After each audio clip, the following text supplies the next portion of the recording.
हम स्वागत करते हैं आज के इस सत्र में।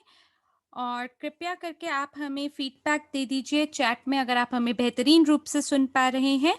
आपके हिंदी अनुवादक के रूप में मैं साक्षी मल्होत्रा और हरमीत सिंह जी आपका स्वागत करते हैं। और कृपया करके अपना प्रतिपुष्टि दे दीजिए। धन्यवाद, धन्यवाद ध्वनि की जांच कराते हुए अपना फीडबैक देने के लिए। बहुत जल्द हम इस वेबिनार की शुरुआत करने वाले हैं, हमारे साथ बने रहें कृपया।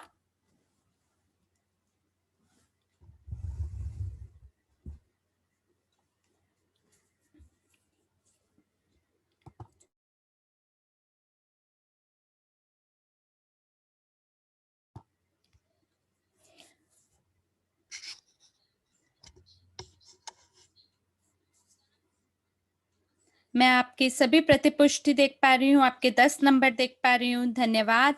और बधाई हो मेरे प्यारे दोस्तों, क्योंकि हमारी जो स्टेकिंग है सीआरयू के लिए, इसकी बहुत बड़ी माँग रही।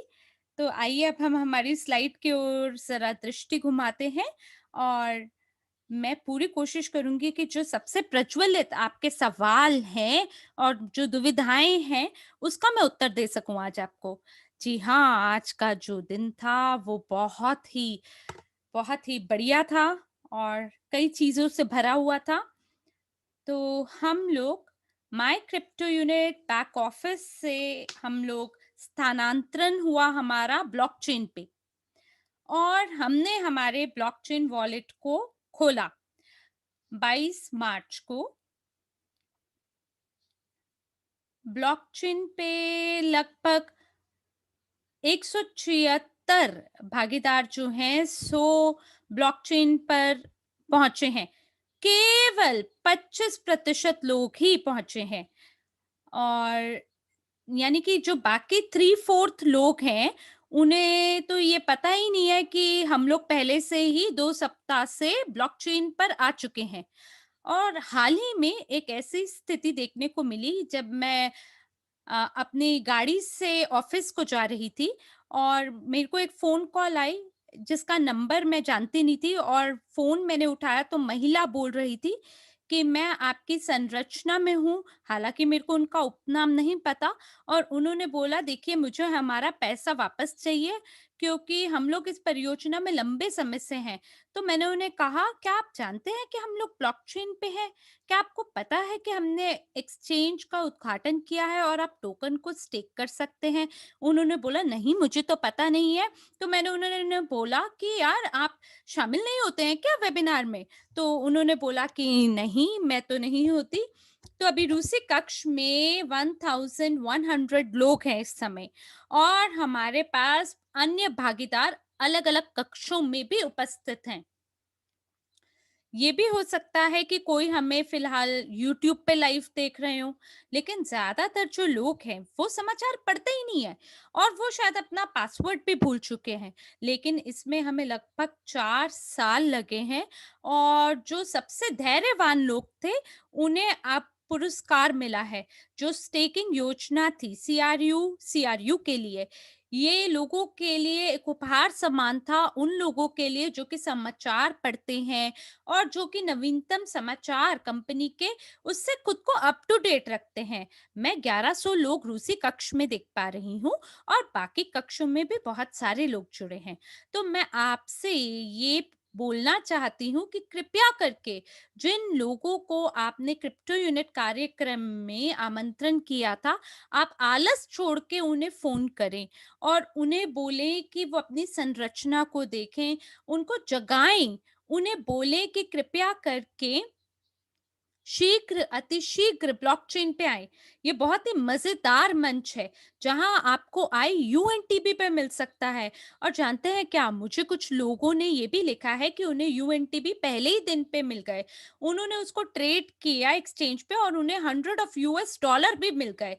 तो मैं ये भी समझती हूँ कि जो यूएनटीबी को जारी करना है, वो 1 दिन में तो समाप्त नहीं होगा और इसलिए जो यूएनटीबी 10 साल के लिए चलने वाली चीज़ है और हम सब मिलकर जो कि स्वामी हैं सीआरयू और वर्ल्ड सीआरयू टोकन के, हम सब मिलकर माइन करेंगे यूएनटीबी ब्लॉकचेन टोकन को।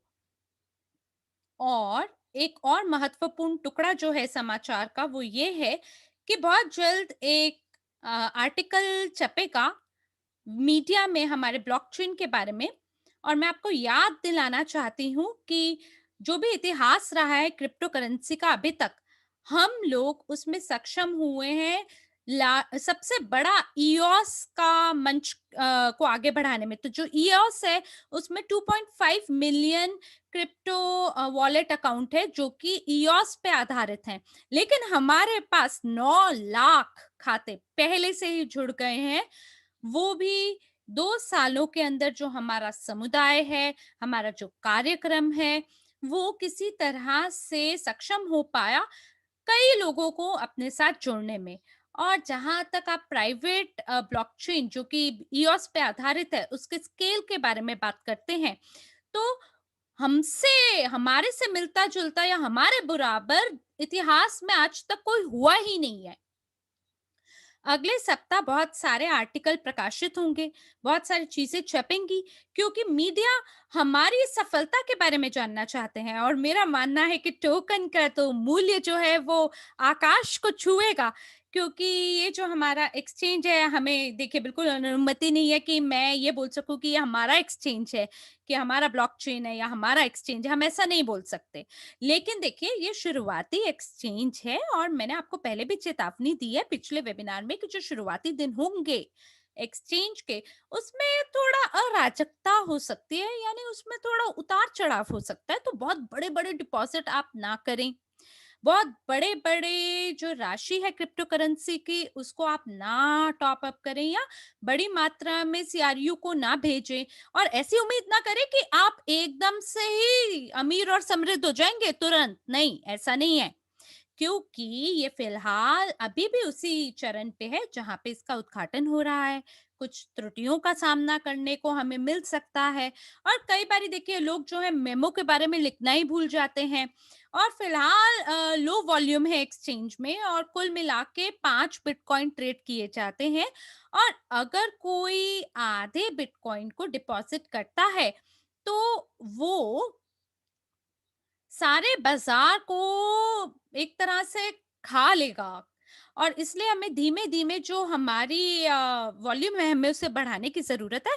और मुझे लगता है धीमे-धीमे ये पूर्ण रूप से संतुलित भी हो जाएगा। तो मेरे को ये याद नहीं है कि क्या हमारे पास कोई और स्लाइड है या नहीं ब्लॉकचेन पे, लेकिन बहुत जल्द स्टेकिंग और अनस्टेकिंग की स्लाइड भी आएगी।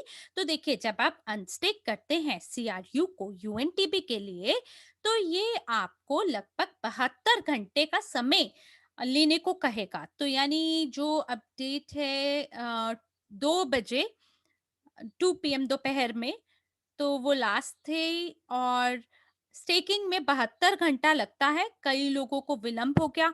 बहुत सारे लोग दोपहर 2 बजे का इंतज़ार कर रहे थे। वो अनस्टेक करना चाहते थे और सीआरयू को स्टेक करना चाहते थे, लेकिन सभी टोकन जो है वो गायब हो गए। उन्होंने अनस्टेक बटन पे दबाया और सीआरयू गायब हो गए। और फिर उन्हें ये नहीं पता था कि वो कहाँ पे उसे ढूँढे। देखिए, वो आपके जो सीआरयू हैं वो गायब इसलिए हो गए क्योंकि उसकी पहुँच फ़िलहाल आपको उपलब्ध नहीं है। तो ये जो बैलेंस है, वो जो टोकन है जो अनस्टेक हुए हैं वो आपके बैलेंस में अभी नहीं दिखेंगे, वो 72 घंटे के बाद दिखेंगे। और हम आपको याद दिलाना चाहते हैं कि अनस्टेकिंग को 72 घंटा लग सकता है और इसी वजह से आईटी विशेषज्ञ जो हैं वो विफल हो गए ये कर पाने में। और कल मैंने ये देखा और मैंने लोगों को बोला कि 10 बजे सुबह लोग स्टेकिंग के लिए इंतज़ार कर रहे हैं, लेकिन वो विफल हो गए उस समय तक ये कर पाने में। और इसीलिए इसमें विलंब हो गया दोपहर 2 बजे तक। और हम आपको याद दिलाना चाहते हैं कि जो अनस्टेकिंग है उसमें 72 घंटे लग सकते हैं। तो फिलहाल वो इस पे काम कर रहे हैं और मुझे लगता है जैसे ही ये वेबिनार समाप्त हो जाएगा तो आपके लिए एक रिमाइंडर तैयार होगा कि जो स्टेकिंग है, अनस्टेकिंग जो है उसमें 72 घंटे का समय लग सकता है। और जहाँ तक आप रजिस्ट्रेशन और वेरिफिकेशन एक्सचेंज के बारे में जानना चाहते हैं, तो जितनी भी संख्याएँ हैं वो हैं 24,721 ये हैं। और ये आपके आंकड़े हैं अभी तक 7,500 जो हैं इसमें से वेरीफाई हो गया, 5,380 जो हैं वो पेंडिंग है और 11,000 जो हैं उन्होंने अपने दस्तावेज़ों को समर्पित ही नहीं किया स्थापना प्रक्रिया के लिए और 743 ऐसे लोग हैं जिनको विफलता का सामना करना पड़ा स्थापना प्रक्रिया में। तो इसलिए बिल्कुल भी आप तनाव में ना आएँ और बिल्कुल भी आप चिंता ना करें कि आपको विफलता का सामना क्यों करना पड़ा। तो मैंने आपको पिछले वाले वेबिनार में आपको ये बताया है कि किस प्रकार से ग्लोबल पास का वेरिफिकेशन किस तरह से काम करता है, केवाईसी की जो टीम है और एएमएल की टीम जो है, आप देखिए यहाँ जो ग्लोबल पास है उसमें एक रोबोट होता है, वो स्वचालित रूप से डॉक्यूमेंट को स्कैन करता है, उसके बारे में पढ़ता है और फिर हम तुलना करते हैं पूरे नाम को व्यक्ति के और अगर मान लीजिए जो नाम और उपनाम है, अगर वो मिल जाता है किसी भी राजनीतिक नेता से या किसी भी अपराधी से, तो ऐसी स्थिति में जो ग्लोबल पास है, वो स्वचालित रूप से विफल कर देता है स्थापना को, यानी वेरिफिकेशन को। और अगर जो केवाईसी ऑफिसर है या जो कंप्लायंस यूनिट है, वो प्रोफाइल में जाएँगे, जिस व्यक्ति को विफल किया गया है, उसके प्रोफाइल पे जाएँगे ग्लोबल पास में और ये देखेंगे दिक्कत कहाँ आई है। तो जो पहला नाम और उपनाम है वो मिलते हैं, वो सेम है, सामान्य है, लेकिन पिता का नाम अलग है और घर का पता अलग है। तो ऐसी स्थिति में जो केवाईसी ऑफिसर है या आधिकारिक व्यक्ति है, वो ये कह सकता है कि देखिए सब कुछ बहुत बढ़िया है इस व्यक्ति के साथ और यहाँ ये चीज़ वो कह नहीं सकता और ऐसी स्थिति में उन्हें ग्लोबल यूनिट पास पे सब कुछ दस्तावेज़ ठीक से देने की ज़रूरत है और तब ग्लोबल यूनिट पास पे अगर वो ये लिख देते हैं कि सब कुछ ठीक है और ग्लोबल यूनिट पास वाले इसकी स्वीकृति देते हैं और हरा बटन पे टिक कर देते हैं, तो ये स्थापना की प्रक्रिया हो जाती है और इसी प्रकार से भुगतान प्रणाली में भी इसी तरह से काम होता है। जो ऑफिसर है वो देखता है कि आपकी तरफ से सब कुछ बढ़िया है, आपको स्वीकृति मिलनी चाहिए, फिर वो संदेश भेजते हैं ग्लोबल पास वालों को और वो उसे मैन्युअली जाँच करते हैं और फिर उसके बाद इस व्यक्ति को स्वीकृति मिलती है और उसे वेरीफाई किया जाता है भुगतान प्रणाली में। और इसीलिए जो प्रक्रिया आप समझ ही पा रहे होंगे ये धीमी है, इसकी गति धीमी है। और ये जो 743 लोग हैं, इस सप्ताह या अगले सप्ताह में आपको एक बटन देखने को मिलेगा, जिसके माध्यम से आप अपने वेरिफिकेशन को दोहरा पाएँगे और वो सभी लोग जो कि 5,380 लोग हैं, जिनमें अभी लंबित स्थापना प्रक्रिया यानी पेंडिंग वेरिफिकेशन है, तो मुझे लगता है कि ये अगले सप्ताह तक इनको भी वेरीफाई कर दिया जाएगा। तो ये आपके नवीनतम सभी अपडेट हैं वेरिफिकेशन के बारे में। आइए अगली स्लाइड पर चलते हैं और अभी तक आज तक और अभी तक ये डेटा है जो आपको देखने को मिल रहा है। ये वो पहले लोग हैं, सौभाग्यशाली लोग जिन्होंने अपने वॉलेट को खोला, सीआरयू को सीआरयू के लिए स्टेक किया है और जो सबसे पहली जो स्टेकिंग है सीआरयू से सीआरयू के लिए, इसमें हमें एक 1,33,436 देखने को मिले और आज ये 1 बिलियन तक पहुंच गया है और ये 1,825,000,000 लगभग सीआरयू स्टेक हो चुके हैं यूएनटीबी के लिए और इसमें से 1 बिलियन से ज्यादा स्टेक हुए हैं सीआरयू से सीआरयू के लिए और इसमें से एक भाग जो है क्रिप्टो करेंसी का उसमें वो वॉलेट में रख दिया गया है लोगों द्वारा ताकि वो उसे एक बढ़िया या अनुकूल दर पर उसे बेच सकें या उसे ट्रांसफर कर सके या उन टोकन को किसी को उपहार स्वरूप दे सकें। तो फिलहाल आपके लिए जो भागीदार हैं, जो बाहर के लोग हैं, यानी अजनबी लोग हैं, उनके लिए एक मौका दिया जा रहा है कि वो भी अपने खाते को खोल सके। तो इसमें एक विंडो है जो कि सही नहीं है और मैंने उसको आप पता लगाया, ना सिर्फ पता लगाया बल्कि मैंने अपने आईटी विशेषज्ञों को भी इसके बारे में बताया। तो जब आप एक वॉलेट को खोलते हैं और आप अजनबी हैं, कोई बाहर के व्यक्ति हैं, तो य आपको ये नहीं पता कि कहाँ पे किसको कहाँ भेजना है।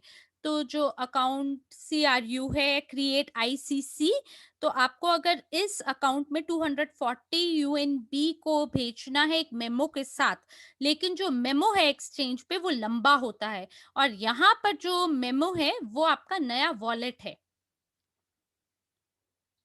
यानी आपका नया अकाउंट है, वो आपका मेमो है।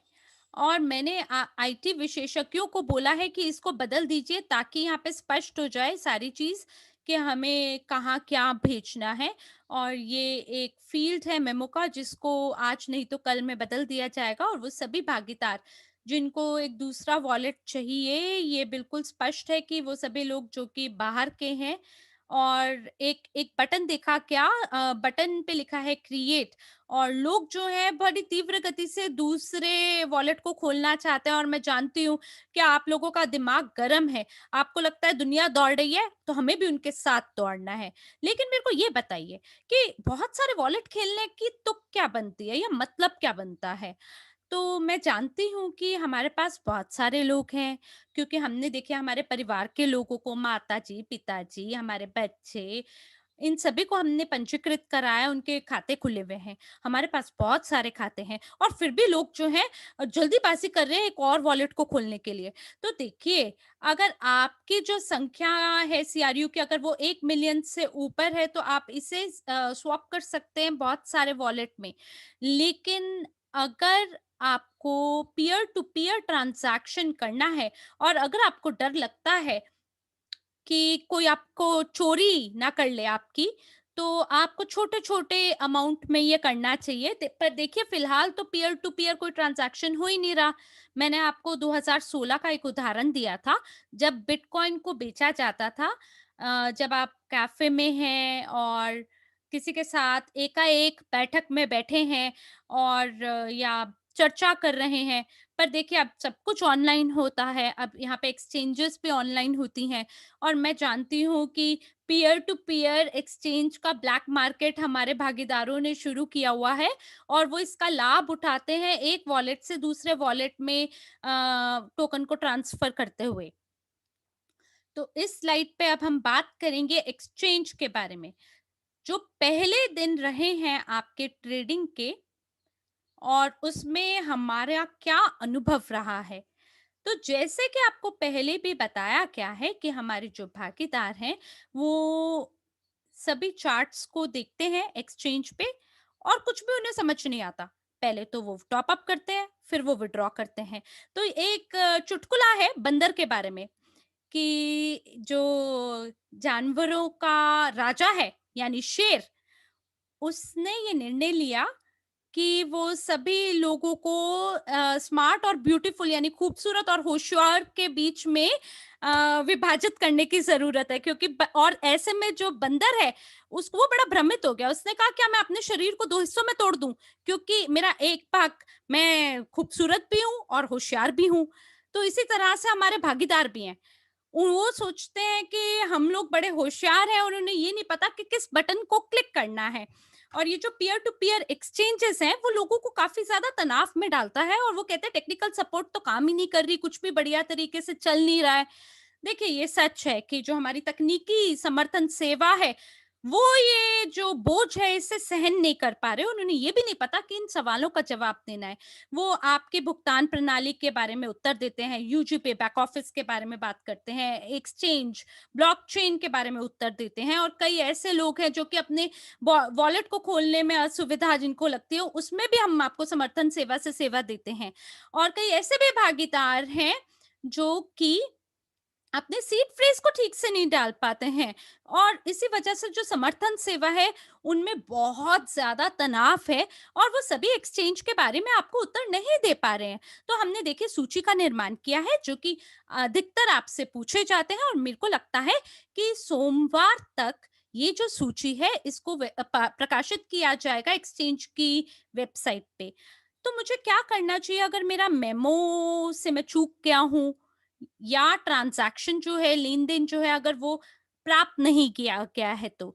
देखिए, एक्सचेंज का एक ईमेल बॉक्स है, और ये जो ईमेल बॉक्स है इसमें बहुत सारे ईमेल पहुँच चुके हैं, हम ये समझते हैं। लेकिन देखिए, हम सारी चीज़ों को 1 मिनट के अंदर उससे निपट लें, ये तो मुमकिन नहीं है ना? और जो एएमएल आधिकारिक कार्यालय कर्मचारी हैं, वो इसको कहीं न कहीं इसका पुष्टिकरण भी करते हैं, और एक भागीदार जो हैं, उन्होंने 14,000 सीआरयू एक्सचेंज पे डाले, और वहाँ पे उन्होंने मेमो में यूएसटीयू डाला, यूएसटीयू डिपॉज़िट डाला, और कुछ उसमें गलती करी उन्होंने, और उन्होंने अपने टोकन्स को भेज दिया, और अब वो काफ़ी तनाव में हैं। देखिए, जो जब टोकन जो है हमारे एक्सचेंज वॉलेट में जाते हैं, तो आपके पास आपका मेमो होना चाहिए, और अगर आप इसे सही तरह से करते हैं, तभी ये ठीक से आपको अर्जित होते हैं, यानी प्राप्त आप करते हैं। लेकिन अगर आप खुद से कुछ गलत कर देते हैं, तो इसका ये मतलब नहीं है कि आपकी गलती की वजह से, कि आपने गलती करी है, तो जो भी कर्मचारी हैं, वो बाकी 10,000 लोगों के ऊपर ध्यान ना दें और आप ही की समस्या को सुलटाने में लग जाएँ, ऐसा नहीं होगा। तो सबसे पहले वो पुष्टिकरण करते हैं डिपॉजिट और विथड्रॉल उन लोगों का जिन्होंने सही तरह से काम किया है, और वो सभी लोग जिन्होंने गलती करी है, तो हो सकता है उन्हें 2 सप्ताह के लिए इंतज़ार करना पड़े, क्योंकि भौतिक रूप से हमारे पास इतने सारे लोग नहीं हैं जो कि कवर कर सकें, और आप लोगों की जो भी समस्याएँ हैं, आप लोग जल्दीबाज़ी में हैं, और उससे हम निपट सकें। आप लोग इतनी जल्दीबाज़ी में, मुझे ये नहीं पता आप कौन-सी ट्रेन को पकड़ना चाहते हैं। आप बहुत जल्दीबाज़ी में जो भी बटन आपको दिखाई देता है, आप उस पे क्लिक कर देते हैं, और फिर आप हमसे अपेक्षा करते हैं कि हम आपकी समस्याओं को और शिकायतों को भी तीव्र गति से उससे निपटें और उसका आपको जवाब दें। जी नहीं, ऐसा नहीं होता, और आप चिंता ना करें, क्योंकि एक्सचेंज भी गायब नहीं होगी और आपके टोकन भी गायब नहीं होंगे। आप बस इतना समझिए कि थोड़ा-सा समय लगता है चीज़ों को निपटाने में, उसको उसकी प्रक्रिया को आगे बढ़ाने में। तो आप बिल्कुल ये अपेक्षा ना करें कि सोमवार को कोई ऐसा कार्यालय खुल जाएगा जो कि एकदम से सारी समस्याओं को तीव्र गति से सुलटाने में लग जाएगा, ऐसा नहीं है। और कई ऐसे लोगों ने बोला कि मैंने टू विथड्रॉ बटन पे क्लिक किया 27 मार्च को, और अभी तक मेरे को मेरे टोकन नहीं मिले हैं। देखिए, जो इस प्रकार के ज़्यादातर, कैसे बोलूँ मैं इसे, कि क्यों ये जो पैसे की निकासी है यानी विथड्रॉल है, ये क्यों नहीं ठीक से हुआ? देखिए, पहला कारण ये है कि जब आप 2 शून्य को विथड्रॉ करते हैं, मान लीजिए अगर आपके पास 1 इथेरियम है या 0.1 बिटकॉइन है, और आपने विथड्रॉल के लिए ऑर्डर किया। आप चाहते हैं कि 1 इथेरियम को और 10 बिटकॉइन को विथड्रॉ कर लूँ, लेकिन आपने यहाँ पे कमीशन को रिज़र्व नहीं किया, और जैसे ही ये जो ट्रांज़ैक्शन है, जैसे ही ये कहीं फँस जाता है, तो एक्सचेंज इसे आगे नहीं बढ़ा पाता, क्योंकि ये आपको एक मैसेज देता है कि अवेलेबल बैलेंस उपलब्ध नहीं है कमीशन का भुगतान करने के लिए। तो ये जो है, ये तकनीकी बग है या समस्या है, और ये सही तरीके से प्रस्तुत नहीं किया जा रहा है, ताकि आप याद रख सकें कि जो कमीशन है उसको बचा के रखना चाहिए। तो ये जो बग है, ये जो त्रुटि है, हमने इस पे काम किया है, हमने इसको ठीक किया है, और वो सभी जो ऑर्डर 20 मार्च को प्लेस किए गए या उससे पहले प्लेस किए गए, वो अटक गए हैं और वो एक्सचेंज पे नहीं है। क्यों? क्योंकि आपका जो बैलेंस है वो पर्याप्त नहीं था, जिसके माध्यम से आप कमीशन फी का भुगतान कर सकें। और लगभग हमारे पास 93 लेन-देन यानी ट्रांज़ैक्शन है जो कि अटके हुए हैं विथड्रॉल के लिए बिटकॉइन में, और जो 7 एप्लीकेशन है विथड्रॉल के लिए ईओस में, और लगभग 20 एप्लीकेशन है विथड्रॉल करने के लिए इथेरियम में। देखिए, बहुत सारे नहीं है ये, और हमारी कोशिश है कि हम कल-कल में इसका समाधान दे दें, या सोमवार तक तो इसका समाधान दे दें, क्योंकि जो शनिवार और रविवार हैं, उसमें मैं और मेरे एएमएल और ऑफिसर जितने भी हैं, हम लोग ये पेरोल को और आगे नहीं बढ़ा पा रहे हैं। क्यों? क्योंकि जो एक्सचेंज है, वो बहुत महँगा है, और हमारे पास हमें बहुत बड़े खर्चे देने पड़ते हैं तकनीकी रख-रखाव के लिए, और सभी रेंटल सर्वर के लिए। तो अगर कोई त्रुटि नहीं होती है तो सब कुछ स्वचालित रूप से हो जाएगा और तुरंत हो जाएगा। तो आप ये समझे कि कोई इसमें समझ नहीं बनती कि हम किसी व्यक्ति को 1 सप्ताह के लिए भर्ती कर लें और फिर जैसे ही जब लोड कम हो जाए तो हम उसे नौकरी से बाहर निकाल दें। ऐसा नहीं हम कर सकते। तो जो यूएसटीयू है बिल्कुल उसमें भी कुछ ऐसी एप्लीकेशन है जो कि लंबित है यानी पेंडिंग है। और इसके पीछे भी कारण वही है कि जो बैलेंस है या शेष राशि जो है वो पर्याप्त नहीं थी जिसके माध्यम से आप कमीशन शुल्क का भुगतान कर सके। और जो दूसरा कारण है क्यों एप्लीकेशन अटकी हुई है, आप शायद इस पे हंसेंगे लेकिन ये सच है कि हमारे जो भागीदार हैं, जो एड्रेस है वॉलेट का जिसमें आप विड्रॉ करते हैं क्रिप्टो को, तो जब आप दर्शाते हैं क्रिप्टो वॉलेट एड्रेस का तो वो कुछ भी लिख देते हैं वहां पे। वो अपना ईमेल एड्रेस लिख देते हैं, अपनी गली का नंबर लिख देते हैं या अपना लॉगिन लिख देते हैं एक्सचेंज का। तो वहां पे वो कुछ भी लिख देते हैं। तो जब हमने एरर को देखा, हमने त्रुटि को देखा कि क्यों ये ट्रांजैक्शन नहीं हुआ स्वचालित रूप से, तो इसका जो जवाब आया या ये समझ में आया हमें कि ये एड्रेस तो 12 डिजिट का है लेकिन लोग जो है 13 डाल रहे हैं। तो फिर हमने वहां पे देखा, अरे ये हो क्या रहा है, ये इतनी गड़बड़ कैसे हो रही है, एक एड्रेस की जगह लोग क्या-क्या डाल रहे हैं। तो हमें बहुत गुस्सा आया, हमें समझ भी नहीं आया कि हम क्या करें इस पे, किस तरह से अपनी भावनाओं को व्यक्त करें। पर देखिए इस तरह से होता है। और ये जो तकनीकी समस्या है इसको भी हमने जो तकनीकी समस्याएँ जितनी भी हैं हमने उसका समाधान दिया है। और जो चीज़ें अटक गई हैं, हम पूरी कोशिश करेंगे कि कल-कल में उसका समाधान दे दें। आइए हम अगली स्लाइड पर चलते हैं इसी के साथ।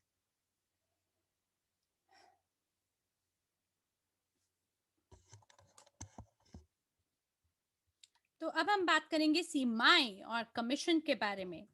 तो देखिए ये जो सीमाएँ हैं, आप देख सकते हैं अधिकतम राशि टॉप अप और विथड्रॉल के लिए वो 1000 यूएस डॉलर है।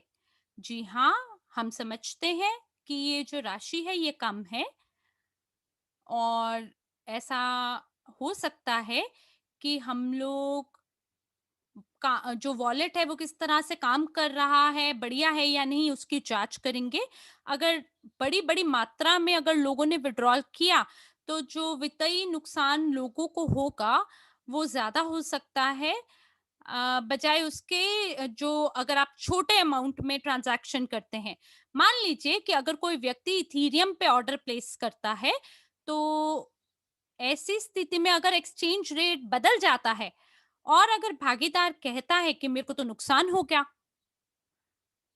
तो ये जो प्रक्रिया है जिसमें ये प्रोसेस होता है और जो निकासी है पैसे की यानी जो विड्रॉल है उस वो स्लो डाउन हो गया, उसकी गति कम हो गई और मेरे को पैसे का नुकसान हो गया। लेकिन क्योंकि क्रिप्टो यूनिट इथेरियम उनके पास होंगे और आज नहीं तो कल जो इथेरियम है उसका मूल्य दोबारा से ऊपर चढ़ सकता है, क्योंकि देखिए ये तो कभी भी इसमें ये परिवर्तनशील है। और आप देख सकते हैं कि जिस समय पे आप एक्सचेंज के लिए अनुकूल स्वयं को बनाते हैं और ये जो प्रक्रिया है इसकी फाइन ट्यूनिंग की, इसमें हम पूरी कोशिश कर रहे हैं ताकि जो लोग हैं वो मिलियंस को टॉप अप करने के लिए बहुत ज़्यादा भूखा महसूस ना करें।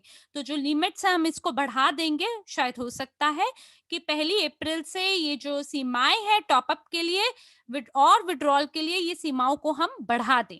आइए हम अगली स्लाइड पर चलते हैं। जी हाँ, ये वाली। अब इसका कोई मतलब नहीं बनता है क्योंकि मेरे को बहुत ही दुःख महसूस होता है कि हमें ये आशा थी कि 3 बिलियन सीआरयू जो है वो लंबे समय के लिए उपलब्ध होगी लोगों के लिए ताकि लोग स्टेक कर सकें। लेकिन हमें लगता है कि सभी लोगों ने स्टेकिंग प्लान इवेंटी को चुन लिया है क्योंकि उन्हें लगता है ये सबसे ज्यादा लाभप्रद है। और इसी वजह से जो 3 बिलियन टोकन है उस वो हमारे हाथ से गायब हो गए हैं। और ज्यादातर क्वेश्चन है सीआरयू को वर्ल्ड सीआरयू को सीआरयू में परिवर्तन करने के लिए। तो ऐसे में जो मेरे सीआरयू टोकन है 3 साल के बाद उनके साथ क्या होगा। तो जब ये जो इवेंटी स्टेकिंग है जब समाप्त हो जाएगी, या क्या होगा 1 या 2 साल के बाद मेरे सीआरयू के साथ, या किस तरह से मैं सीआरयू को वर्ल्ड सीआरयू में एक्सचेंज करूँगा 1 या 2 साल के बाद। तो आप लोगों को बहुत ध्यानपूर्वक समझना है, या आप इसे लिख भी सकते हैं, और मैं इसको आपके लिए दोबारा और दोबारा दोहराऊंगी कि सीआरयू वर्ल्ड सीआरयू में हमेशा उसे आप 1 to 1 एक्सचेंज कर सकते हैं, और ये पहले से ही हमारे स्मार्ट कॉन्ट्रैक्ट का हिस्सा है, जहां 35 बिलियन सीआरयू और 35 बिलियन वर्ल्ड सीआरयू ये कन्वर्जन के लिए है, ये एक्सचेंज के लिए है, और ये हमेशा 1 to 1 होगा। और क्या होगा 1 साल के बाद, जो कमीशन है कन्वर्जन जो कमीशन जो होती है जो बदलाव के लिए, वो अभी इस समय 1 से लेकर जो आपकी कमीशन है वो कम से कम $1 है, और ज्यादा से ज्यादा $100 है। तो अगर आप 10 मिलियन क्रू को 10 मिलियन डब्ल्यू क्रू में भी परिवर्तित करते हैं तो आपको $100 देना है। लेकिन जो अनलॉक्ड स्क्रू की जो मार्केट है वो उभर कर आएगी, और हमें वाकई नहीं पता उस समय की WCRU का क्या मूल्य होगा। तो हम लोग आज की तारीख में रहकर उसके लिए अनुमान नहीं लगा सकते। तो इसीलिए जो एक से एक जो जो अनुपात है, जो रेशो है, तो वो जो अनुपात है, रेशो, वो यूजी पे ग्रुप जो है, जो कि WCRU के धारक हैं, तो यूजी पे ग्रुप अगर वो देखेंगे कि 1 साल के अंदर जो एक्सचेंज के अंदर जो मूल्य है वो बहुत ज्यादा फर्क है, CRU जो है वो $1 का है और WCRU $5 का है, तब उस समय आपको हो सकता है कि आपको जो है वो जो फर्क है उसको आपको देना पड़े। तो फिर अगर हम लोग परिवर्तन की बात करें, कन्वर्जन की बात करें, तो ये कन्वर्जन जो है ये स्वेच्छा से होगा। तो चाहे आप उसको 1 साल में करें, 2 साल में करें, 3 साल में करें, नहीं करना चाहते हैं तो ये आपकी इच्छा है। तो आपके पास जो वक्त है, जब ये वक्त बीतेगा 1 साल के बाद, आपको ये देखना होगा कि किस प्रकार से मूल्य जो है वो बढ़ रहा है। और अभी अगर आप देख पा रहे हैं तो जो स्टेकिंग के अंदर जो आपको मिल रहा है, और उसके बाद जो है जब अगर आप कन्वर्जन करेंगे सीआरयू से WCR में, उस समय आपको कन्वर्जन का कितना कमीशन देना पड़ेगा हमें नहीं मालूम है। तो शायद आप उस समय कन्वर्जन कराना चाहें या नहीं कराना चाहें, तो ये आपके ऊपर निर्भर करेगा। तो ये इस साल में जब ये अवधि शुरू होगी, तो WCRU की जो बिक्री है वो 10 फरवरी 2021 को शुरू हुई, WCRU की बिक्री। तो इसीलिए जो पहली अनलॉकिंग जो होगी वो 10 मार्च को होगी, 2022 को।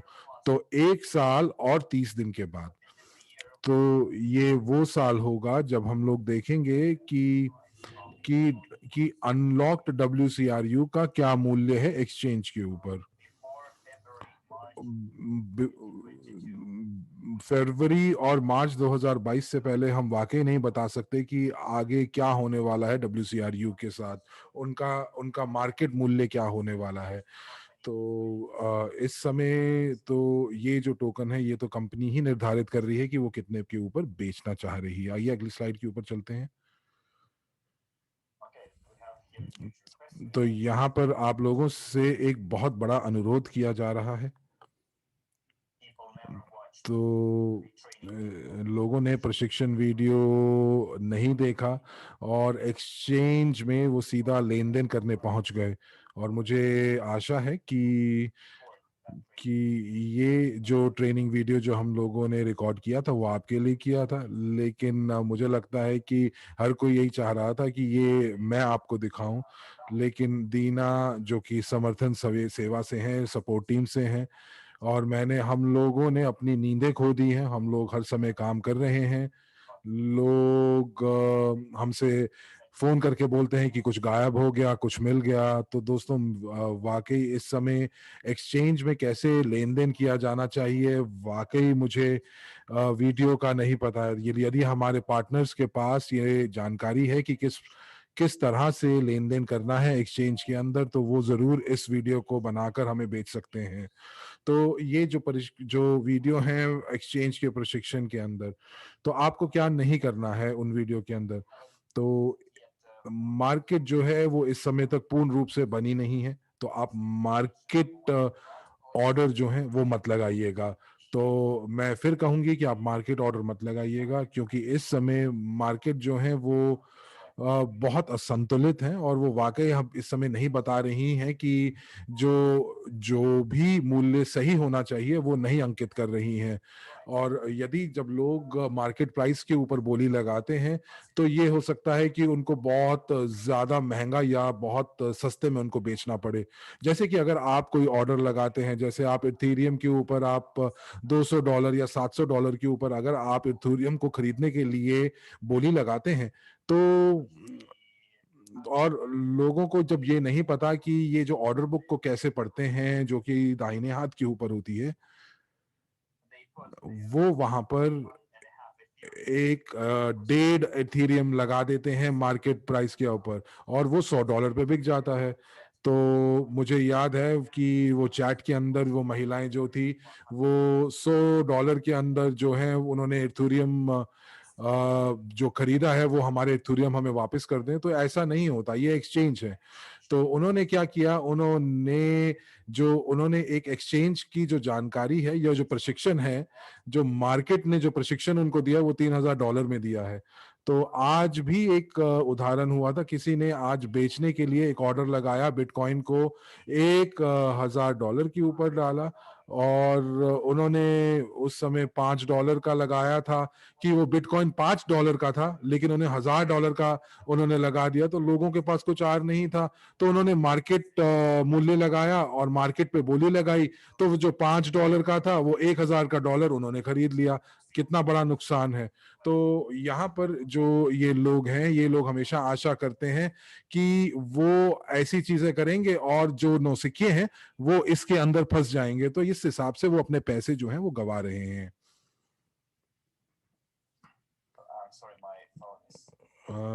मुझे माफ कीजिएगा, मेरा फोन बज रहा है, तो मुझे उसको बंद बंद कर देती हूँ मैं, मुझे माफ कीजिएगा। वैसे मैं आपको बता दूं कि मेरा फोन जो है वो बंद नहीं हो रहा है, और मुझे नहीं पता कि मुझे फोन के साथ क्या करना है। तो मैं उनको बाद में जो है फोन करके उनको कॉल करूंगी। तो यहाँ पर जैसा कि मैं कह रही थी कि किसी ने यूरोज जो थे, किसी के पास मेरे मेरे पास 84 यूरोज जो हैं वो मेरे शेष राशि में है, और उनको मैं $100 में बेचना चाह रही हूँ। तो मुझे, जब मैं ये देखती हूँ कि जब आप ऐसा कुछ ऑर्डर डालती हैं या डालते हैं, तो हम ये देख के अचंभित रह जाते हैं कि किसने ये ऑर्डर डाला है। और सब और उसके बाद उन्होंने जो बेचा था वो $100 के ऊपर डाला, यानी कि वो ये चाह रहे थे कि वो 84 यूरो को $8,400 में बेचना चाह रहे थे। और दोस्तों, जब आप ध्यान दिए बिना जब आप कुछ भी क्लिक करते हैं एक्सचेंज के ऊपर, तो हो सकता है कि आप अगर मार्केट ऑर्डर पे क्लिक करते हैं तो आपको बहुत बड़ा नुकसान हो जाए और आप उसके लिए कुछ नहीं कर सकते हैं। तो कोई भी आपको आपके पैसे वापस नहीं देगा। तो इसीलिए आप हमेशा जो भी ऑर्डर लगाएं उसको अच्छे से जांच कर लें। तो जिन महिलाओं ने $100 पे एक इथेरियम बेचा है, वो काफी नुकसान में रही हैं। और उसके बाद वो उन्होंने चैट पे लिखना शुरू किया कि आप मेरे पैसे वापस कर दो। तो शायद उनको नहीं पता कि एक्सचेंज कैसे काम करती है। तो किसी ने यहाँ कहा कि यूएनटीबी जो है वो अक्रूवल नहीं हो रहा है, उनका अर्जित नहीं हो रहे हैं। तो मुझे नहीं पता कि ऐसा क्यों है, क्योंकि यहाँ पर तो माइनिंग चल रही है, खनन तो हो रहा है। और हो सकता है कि आपकी जो सीआरयू पे आपने जो स्टेकिंग की है यूएनटीबी के लिए, तो जो उसकी जो राशि है वो बहुत बड़ी नहीं हो। तो ये हो सकता है कि कि इतने कम यूएनटीबी आपके हिस्से आए हैं कि वो अभी दिखाई भी नहीं दे रहे हैं स्क्रीन के ऊपर। तो इसीलिए अगर आपके पास 50,000 अनलॉक सीआरयूज हैं, तो आप यूएनटी भी बड़े शानदार तरीके से माइन कर सकते हैं और आपको वो दिखते भी रहेंगे। तो यहाँ पे फिर से कोई कॉल आ रही है, और तो ये जो सीआरयू स्टेकिंग, सीआरयू के लिए 3 बिलियन जो जो हम लोगों ने रखे थे कि हम लोग स्टेकिंग के लिए जो हम लोगों ने उपहार के तौर पर रखे थे, वो खत्म हो चुके हैं। तो चलिए आइए अगली स्लाइड के ऊपर चलते हैं। और जो दूसरा जो आपको मौका मिलेगा अपने सत्यापन के लिए, वो अगले हफ्ते मिलेगा।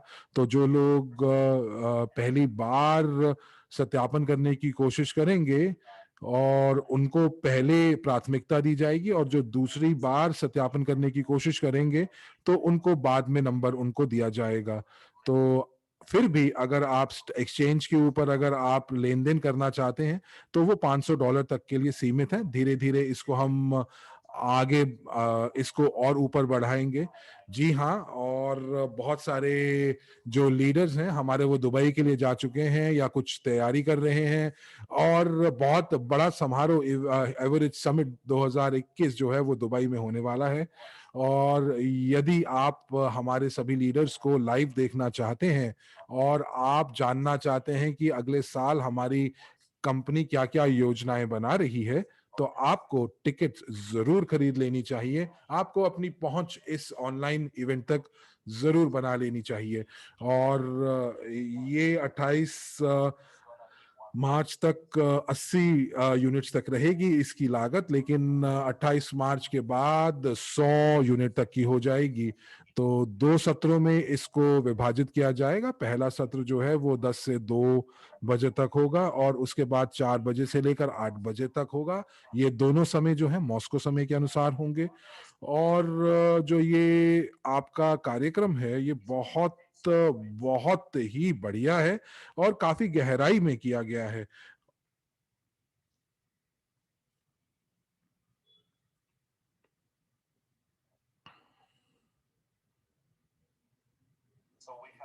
तो अब इस समय हमारे पास बहुत सारे प्रश्न हैं, मैं सभी का तो उत्तर नहीं दे पाऊंगी।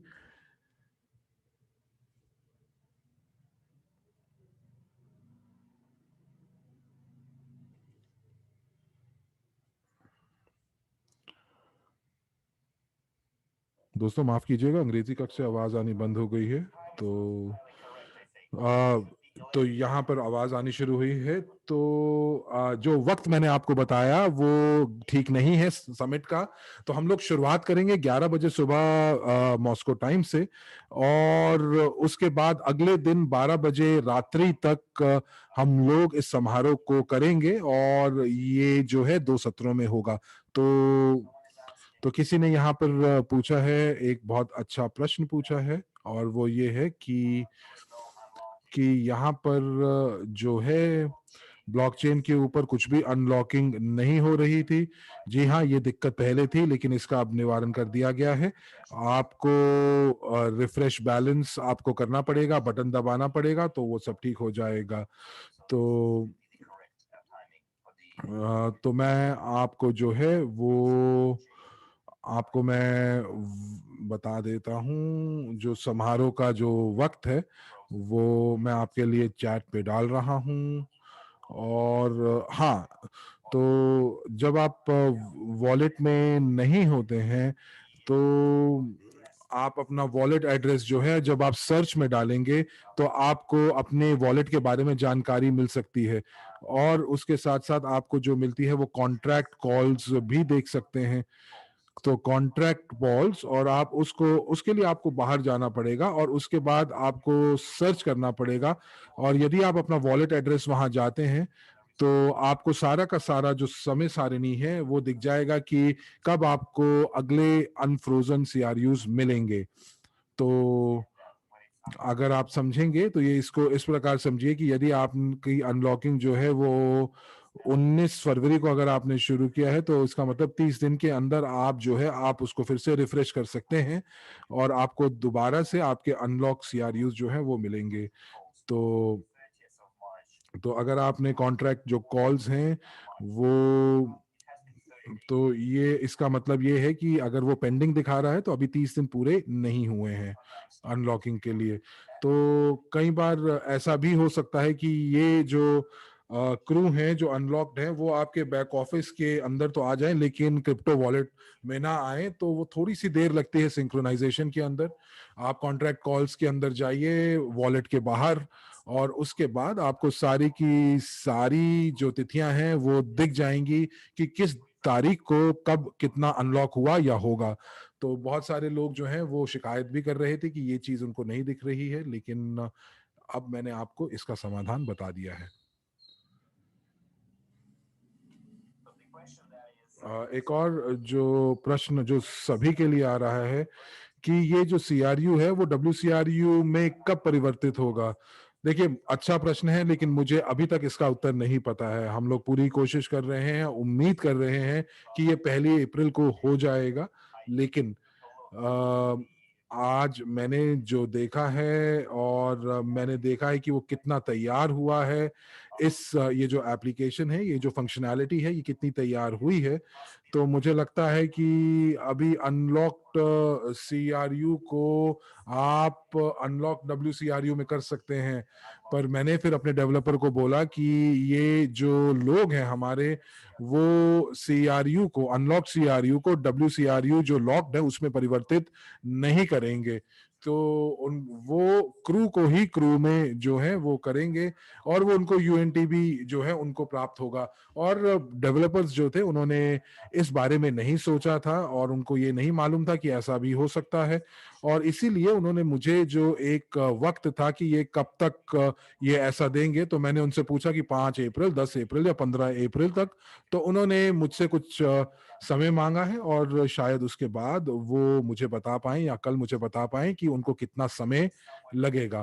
तो मैं यहाँ पर एक अनुमान लगा सकती हूँ कि शायद अप्रैल के अंदर ये जो फंक्शनैलिटी है ये आपके पास जरूर होगी।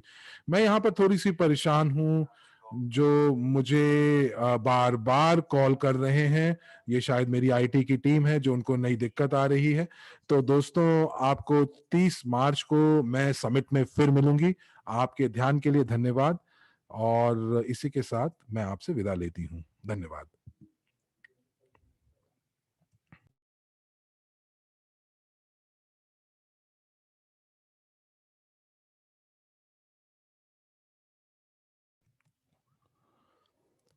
तो दोस्तों, धन्यवाद, और आज का ये सत्र यहीं खत्म हुआ। आपके अनुवादक हरमीत सिंह और साक्षी मल्होत्रा आपका धन्यवाद देते हैं और आपसे विदा लेते हैं अगले सत्र तक के लिए।